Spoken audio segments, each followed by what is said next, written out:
হবে না। আল্লাহ পাক বলছেন, হে বান্দা, তোমরা যে আলাদা হচ্ছ না, আমি তো দেখতে পাচ্ছি তোমাদের ভিতরে কিছু লোক বেজাল আছে। বলেন, কিছু লোক বেজাল আছে। তোমরা কিছু বেজাল আছো। আমি জানি রহমানের রহিম হিসাবে লাঠি মেরে বের করে দিতে পারি, ব্যাট মেরে বের করে দিতে পারি। আমি ব্যাট মেরে বের করবো না। তোমাদের থেকে একটা পরীক্ষা নিতে চাই, সেটা হলো সিজদার পরীক্ষা। আমি তোমাদের খালেক, তোমাদেরকে বানিয়েছিলাম আমার গোলামির জন্য। খেয়ে খেয়ে নামাজ পড়েছো, তোমরা একটু হাত উঠাও।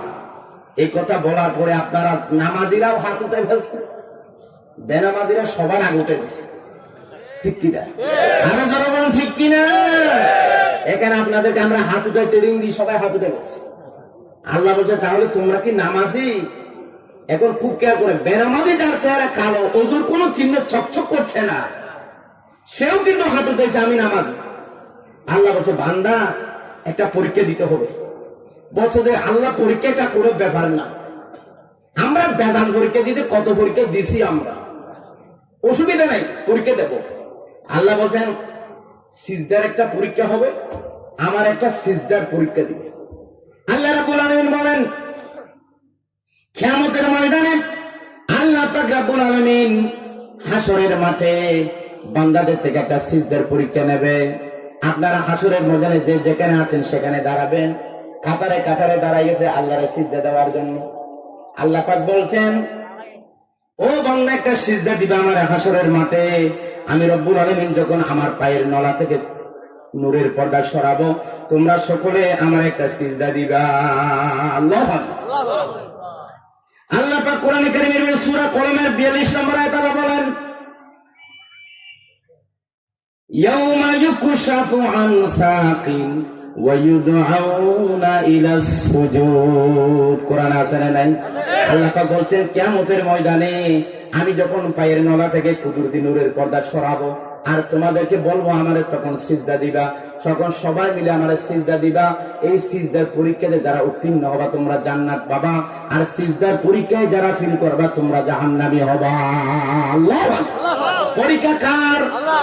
কখন নেবে আল্লাহ? যখন কুদরতি নূরের নলা থেকে, পায়ের নলা থেকে নূরের পর্দা সরাবেন। এটা বাগদারা,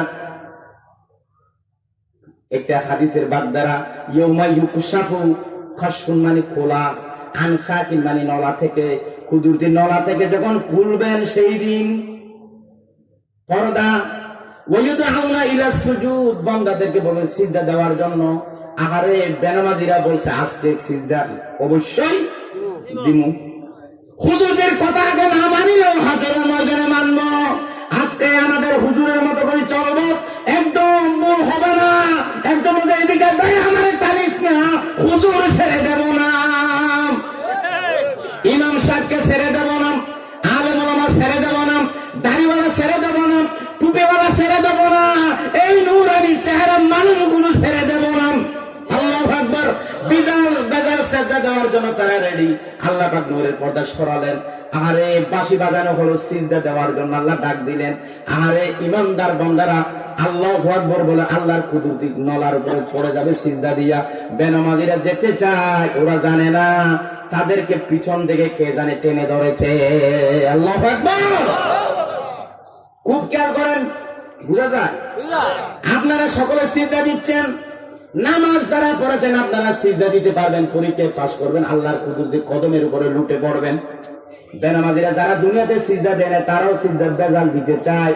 উনি জানে না আল্লাহ পাক প্রত্যেকটা বান্দার পিছনে একজন একজন পুলিশ আল্লাহ খাড়া করে রেখেছে, সেই পুলিশের নাম হলো ফেরেশতা। ঠিক না? ওরা দিতে যায় সিজদা, ফেরেশতা কান মেরে দিয়েছে, বলে তুই আমার সিংহ নামীকে আমি আমামি করি, ঠিক কিনা? আমার সিংহ আমি কত বড় না থা, দুনিয়ার কত হুজুর ফিরাইবি, এ আমার কথা বলে টান মেরে সব ফেরেশতা বলতে বিয়াদবের ফুরা বিয়াদব। আরেকবার কথা বলে একদম বদি করে ফেলবো। দুনিয়ায় অনেক মাস্তানি করেছ, নামাজ দোয়ার দ্বারে কাছে যাও নাই, মসজিদের দ্বারে কাছে যাও নাই, মালিকের একটা সিজদা দাও নাই, বেজাল সিজদা দিতে চাও, এখানে বেজাল চলবে না। ঠিক না? কান মেরে রেখে দিয়েছেন কে? ফেরেশতা কে? আল্লাহর পুলিশ বাহিনী কান মেরে রেখে দিয়েছে। প্রত্যেকটা মানুষের পেছনে পেছনে একজন ফেরেশতা আল্লাহ খাড়া করে দিয়েছিলেন। নামাজি মানুষেরা যারা আল্লাহর প্রিয় বান্দা, আপনারা সিজদা দিতে পারবেন, যারা দুনিয়ায় আল্লাহর সিজদা দিয়েছেন, যারা এই দুনিয়া আল্লাহর সিজদা দেন নাই, ওনারা সেই দিন ধরা খেয়ে যাবে। ঠিক কিনা? ঠিক কিনা? নামাজের দরকার আছে না নাই? ও ভাই জোরে বলেন, নামাজের দরকার আছে না নাই? ও ভাই, আল্লাহর হাবিব জনাবে মুহাম্মদ রাসূলুল্লাহ পৃথিবীর জমিন থেকে যখন ইন্তেকাল করবেন, এমন সময় আল্লাহর হাবিব অসুস্থ ছিলেন। দুইজন সাহাবীর কাঁধের উপরে ভর করে আজানের পরে বলছে, আমার ওযু করাই দাও। আরে মুমূর্ষু অবস্থায় আল্লাহর নবী হাঁটতে পারে না, বেশি ক্লান্ত। এরপর নামাজের টাইমে নবীজির মন মানে না, পাগুলো মাটির জমিনে এভাবে টানতে টানতে আল্লাহর হাবিব মসজিদে নববীতে গেছে জামাতে নামাজ পড়ার জন্য। ঠিক কিনা? ঠিক কিনা? আল্লাহর হাবিব ইন্তেকালের সময় 5 বার ডাক মেরেছিলেন, আসসালাত আসসালাত আসসালাত বলে 5 বার ডাক মেরেছিলেন। ও উম্মতের, আমি চলে যাচ্ছি, তোমরা নামাজের ব্যাপারে গাফিলতি করো না, নামাজে কে গুরুত্ব দাও। ঠিক কিনা বলবেন? ও বন্ধু, যেটা বলতে চাই, নামাজের গুরুত্ব আছে না নাই?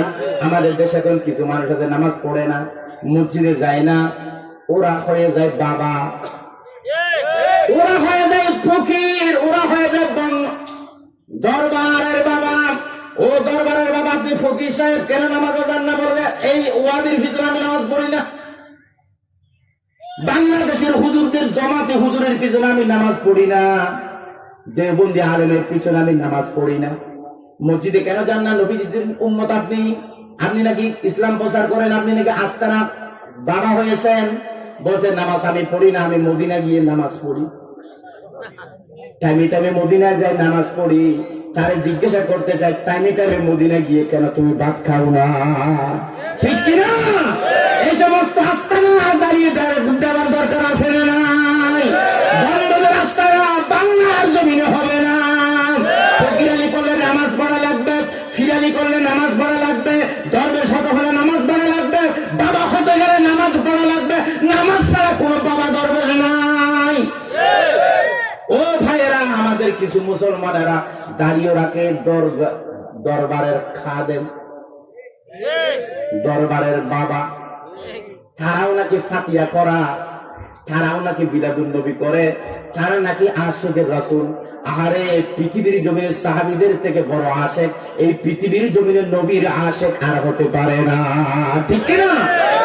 ও ভাই, আশ্চর্য হয়ে যাবেন, রাসূলুল্লাহ সাল্লাল্লাহু আলাইহি ওয়াসাল্লাম বদরের যুদ্ধে নামাজের আযান হলো। আল্লাহর হাবিব সাল্লাল্লাহু আলাইহি ওয়াসাল্লামের আযান যখন ফজরের আযান দিলেন, নবীজি বললেন, একদল জিহাদ করো, আর একদল আমার সাথে নামাজে শরীক হয়ে যাও। নবীজি ফজরের নামাজের ইমামতি বাঁধলেন।